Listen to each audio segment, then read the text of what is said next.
Jason Canfora, CBS Sports NFL insider. Drew Brees' injury, Ben Roethlisberger's injury. Which one do you think is looking worse? Oof.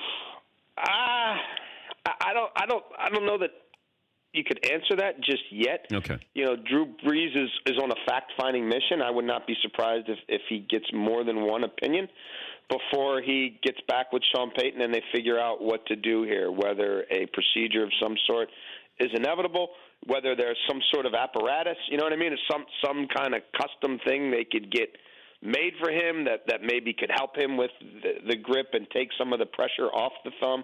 They'll obviously explore any and all options.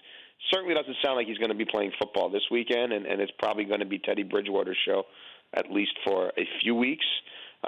But they're still gathering information. And with Ben Roethlisberger, if he does require surgery, then that obviously is going to put a good portion of his season at risk. Is that something where rehab and recovery, and we can deal with the elbow and any issues with it that way?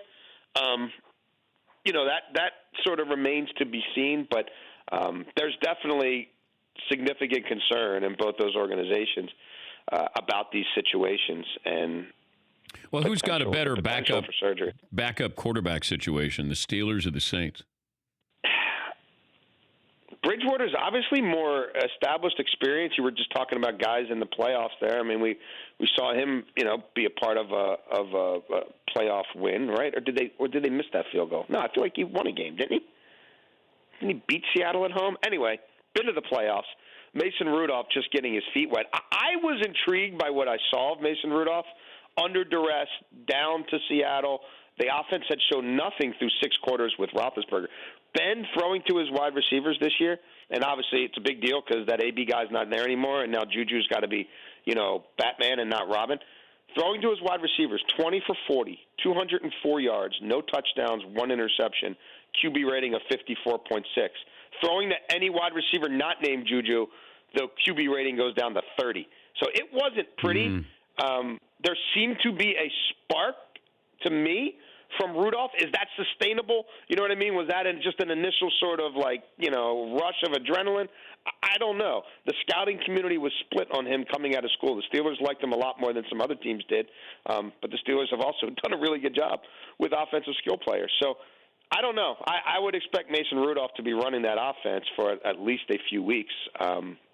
But we'll know a little more later today. What about the Giants situation? And, I mean, it's inevitable. It's not a question of if, but when. Absolutely. So when is when for the Giants to make a change?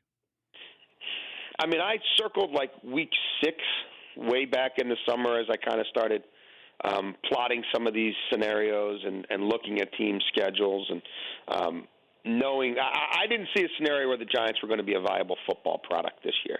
They were one of the 8 teams that I would have thought back after the draft was going to be one of the 8 worst teams in the league. You kind of look at the league divided into quarters in the bottom quadrant. They would have been there for me in March. They'd have been there for me in July. They're still there for me now. But this is a different situation, right? Because it's about the mythology of Eli and Eli's place in the organization and the Manning name, and there's and how they botched it with Geno Smith playing the one game in Oakland and then going back to Eli. So there's a lot that goes into this, and it's obviously there's an ownership component to it. So it may drag out longer than most sort of outside football people would think it should because of all that, Dan. But you're right, it is inevitable. I can't imagine it gets past into the second half of the season, right? I don't know how that's how you could really start making that argument. Week 9, week 10, does it happen before then? I don't know how they avoid it. I really don't. I mean, at some point you got to let this kid come in and at least play in the second half if you're getting blown out and give him the whole second half. And if he shows any signs of life, that's it. Yeah, but I think they're worried he might be good, and then you have that's to. That's what I'm saying. I know it's awkward. If he shows anything, then you got to you say, hey, the kid looked good, and we got to do this. We're talking to Jason Canfora, CBS Sports NFL insider. Antonio Brown's accuser meeting with the NFL. Does he have to speak to the NFL? Oh, I would most certainly think so. And Drew Rosenhaus has said that he'll cooperate with any and all investigations. So that has to include being willing. I would think to talk to the league. I guess where it goes beyond that, though, is sort of the real nebulous area here, because I'm not sure, other than those two individuals, that there's going to be many others who can speak to the exact nature of their relationship as it pertains to these allegations. And at this point, there is no criminal paper trail. There's nothing in the courts. There's no police records. There's no incident reports. There's nothing else to go on. So we'll see, what everybody at Park Avenue decides there, and what all is at their disposal.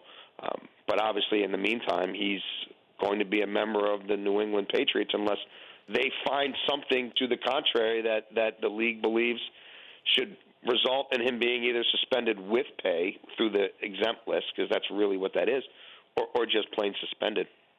Jason, good to talk to you as always. We appreciate your time. My pleasure. Jason LaCanfora, CBS Sports NFL insider. Yeah, so Antonio Brown's accuser going to meet with the NFL today.